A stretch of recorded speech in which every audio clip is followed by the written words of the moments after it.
Dear students, I, Priyanshu Dhamenia, Faculty of CS Department, try to prepare notes of important topics, unit wise, in easy way. So, firstly, I am going to start from first unit. तो जैसे कि हमारा subject है design and analysis of algorithm. Okay, तो subject name से ही हमें पता चलता है कि ये जो सब्जेक्ट है वो तीन एलिमेंट से मिलके बना है. तीन एलिमेंट्स का कॉम्पोजिशन है, जैसे कि डिज़ाइन एनालिसिस ऑफ एल्गोरिदम. तो तीनों के बारे में हम डिटेल में पढ़ेंगे.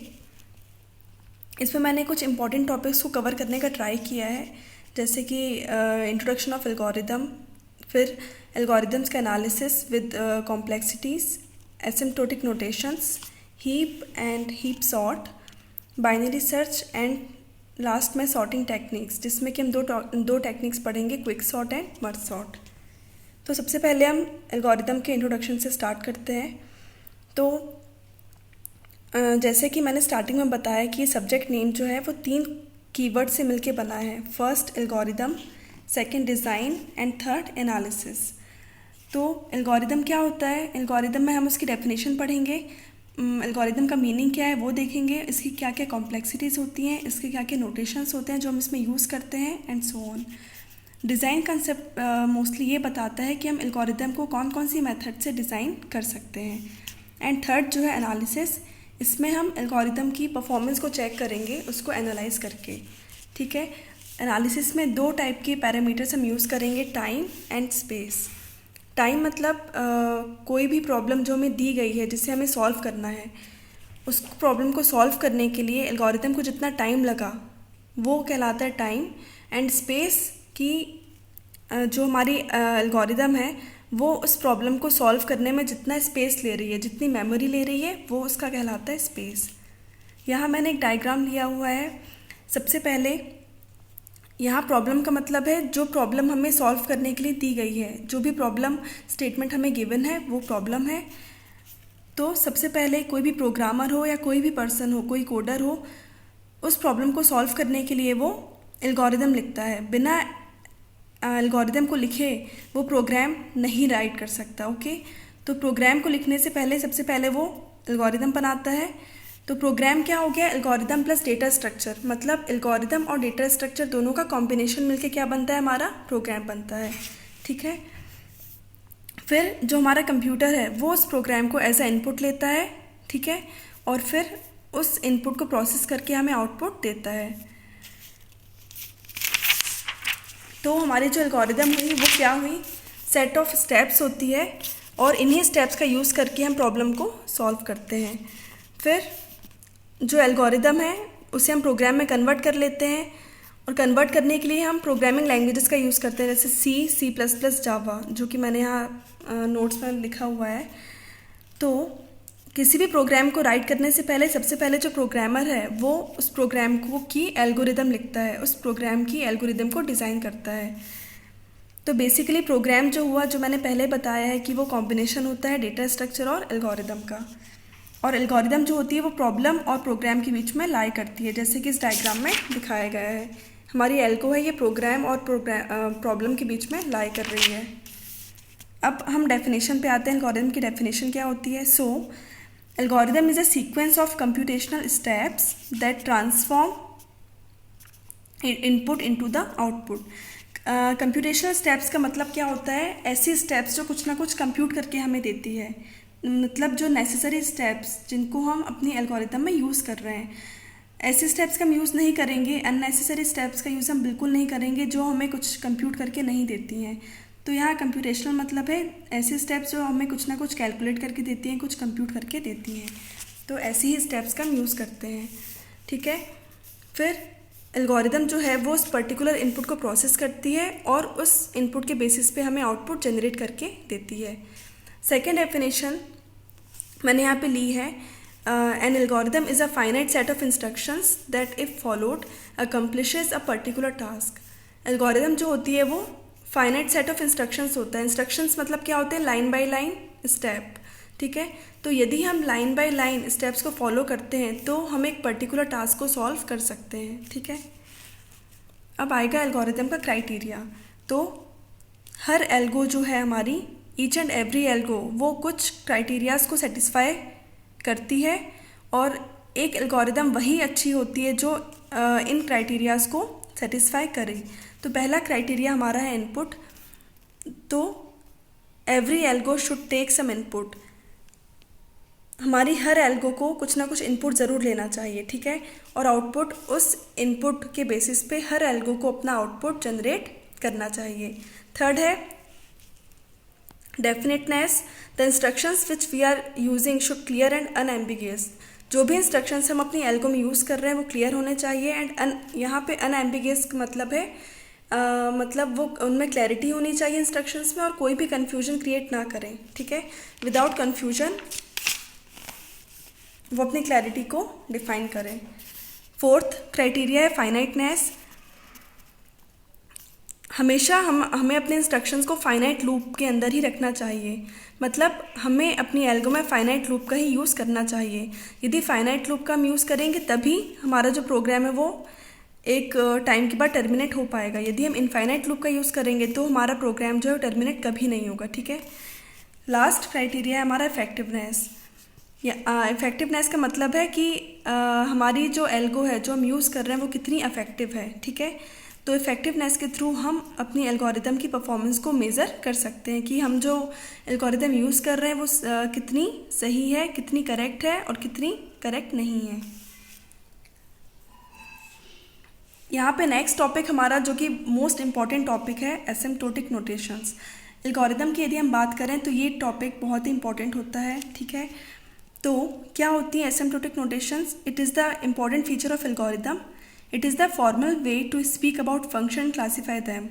ये जो नोटेशंस होती हैं ये हमारे फंक्शन को क्लासीफाई करती हैं, मतलब हम कौन से फंक्शन का यूज़ कर रहे हैं वो हमें बताती हैं, कि हम लॉगरिथमिक फंक्शन का यूज़ कर रहे हैं या क्वाड्रेटिक फंक्शन का यूज़ कर रहे हैं। सिंपली भाषा में सिंपली लैंग्वेज में यदि हम देखें तो हम कह सकते हैं कि एसिम्प्टोटिक नोटेशंस जो होते हैं वो हमारे फंक्शंस के टाइप को बताते हैं कि हम किस टाइप के फंक्शंस को यूज़ कर रहे हैं।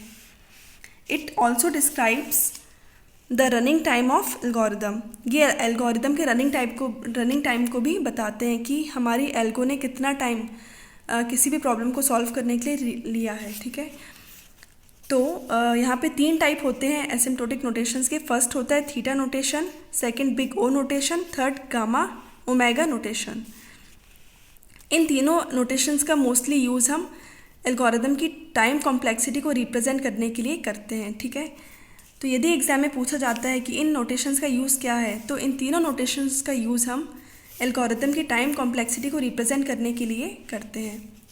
फर्स्ट नोटेशन का टाइप है हमारा थीटा नोटेशन। तो ये क्या करता है, देखिए जैसे हम इस डायग्राम की बात करें, ठीक है, तो ये C1 मैंने यहाँ पे फंक्शंस को डोनेट किया है रेड इंक से। तो यहाँ जो Fn है ये तो हो गया हमारा थीटा नोटेशन का मेन फंक्शन। फिर ये C1Gn मतलब है ये फर्स्ट फंक्शन है, और C2Gn मतलब है ये सेकंड फंक्शन है। मतलब C2Gn जो है अबव फंक्शन हो गया और C1Gn जो है बिलो फंक्शन हो गया, ठीक है। अब हम डेफिनेशन पे आते हैं। It bounds function from above and below. Above function क्या है हमारा C2Gn, बिलो फंक्शन क्या है हमारा C1Gn। तो थीटा नोटेशन क्या करता है, ये C2Gn और C1Gn को आपस में बाउंड करता है। इसमें लिखा हुआ है it bounds function from above and below. Above हमारा C2Gn हो गया और बिलो हो गया C1Gn। तो ये देखिए मैंने ये बाउंडेशन को डॉटेड लाइन से डिनोट किया है, ठीक है, और बीच में हमारा जो फंक्शन है वो मेन फंक्शन हो गया Fn। तो मेन फार्मूला क्या होता है हमारा इसका, Fn equals to theta of Gn। Second आएगा हमारा बिग ओ नोटेशन। इसमें क्या करता है, ये इसमें सिर्फ एक ही फंक्शन का हम यूज़ करते हैं, ठीक है, अबव फंक्शन का। जैसे आप यहाँ पे देख सकते हैं हमारा एक ही फंक्शन लिया हुआ है मैंने CGn, ये हमारा हो गया अबव फंक्शन, और मेन फंक्शन है हमारा Fn। तो अपर बाउंड मतलब अबव फंक्शन का यूज़ कर रहा है। ये देखिए ये अपर बाउंड हो गया, मतलब अबव फंक्शन लिया है मैंने, और ये डॉटेड लाइन से मैंने बाउंडेशन को रिप्रेजेंट किया है। तो मेन फार्मूला क्या है हमारा, Fn equals to OGn। Third type है मेरा ओमेगा नोटेशन। जैसे बिग ओ, ये भी बिग ओ नोटेशन की तरह ही होता है। जैसे बिग ओ नोटेशन में मैंने अपर बाउंड लिया था, बस इसमें डिफरेंस क्या हो जाएगा, ओमेगा नोटेशन में इसमें हमें लोअर बाउंड लेना है। देखिए omega notation provides N asymptotic lower bound, ठीक है। जैसे इस डायग्राम में हम देखें, देखिए क्लियर दिख रहा है इन दोनों डायग्राम्स में। जैसे इसमें ओमेगा नोटेशन, ये थर्ड टाइप है इसका नोटेशन का, इसमें एफ एन ऊपर है, जो हमारा मेन फंक्शन है वो ऊपर है, और जो सी जी एन है वो नीचे है, क्योंकि हम इसमें लोअर बाउंड ले रहे हैं। और जो हमारा बिग ओ नोटेशन है, इसमें एफ एन नीचे था और इसमें सी जी एन ऊपर था, क्योंकि इसमें अपर बाउंड का हम यूज़ कर रहे थे। तो बिग ओ नोटेशन और ओमेगा नोटेशन में मेन डिफरेंस यही है हमारा, ठीक है। अब थर्ड हमारी फर्स्ट यूनिट का थर्ड टॉपिक है एनालाइजिंग एल्गोरिदम, ठीक है। तो किसी भी एल्गो को हम एनालाइज क्यों करते हैं, ताकि हमें इसकी करेक्टनेस और इसकी एफिशिएंसी का हम पता लगा पाएँ, ठीक है। अब देखिए किसी भी एल्गोरिदम की हमें एफिशिएंसी को पता लगाना है तो हम दो पैरामीटर्स का यूज़ करके करते हैं, एक तो अमाउंट ऑफ कंप्यूटर मेमोरी और अमाउंट ऑफ कंप्यूटर टाइम। मतलब इन दोनों का मतलब क्या है, कंप्यूटर मेमोरी मतलब एल्गोरिदम किसी भी प्रॉब्लम को सॉल्व करने में जितनी मेमोरी का यूज़ कर रही है वो हमारा अमाउंट ऑफ मेमोरी कहलाता है, और जितना सॉल्व करने में उसे टाइम लग रहा है वो उसका कहलाता है अमाउंट ऑफ कंप्यूटर टाइम।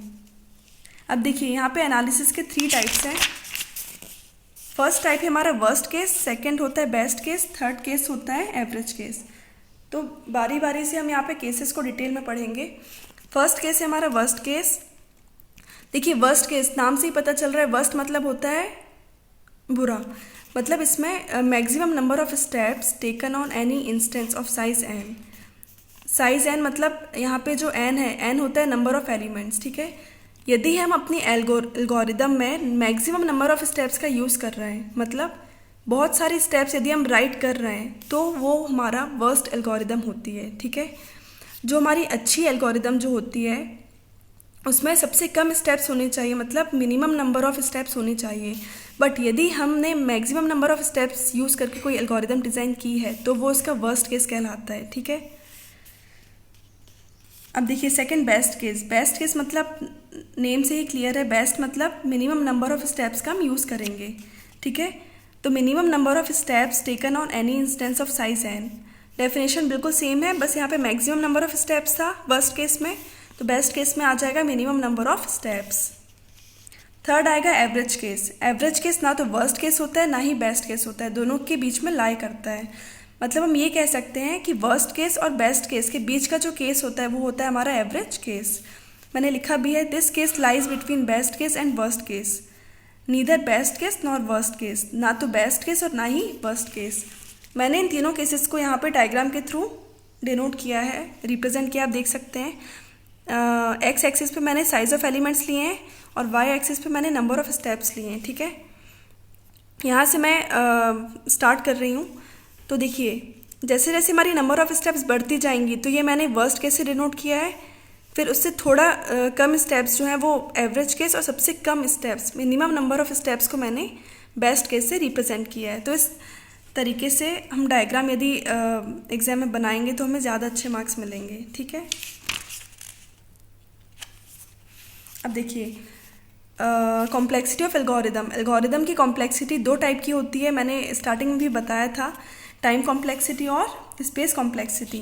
इस कॉम्प्लेक्सिटी को हम कहाँ यूज़ करते हैं वो हम देखते हैं।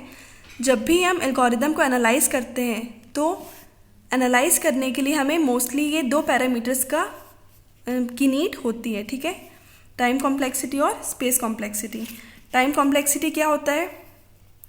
Time complexity of an algorithm quantifies the amount of time taken by an algorithm to run as a function of the length of the input.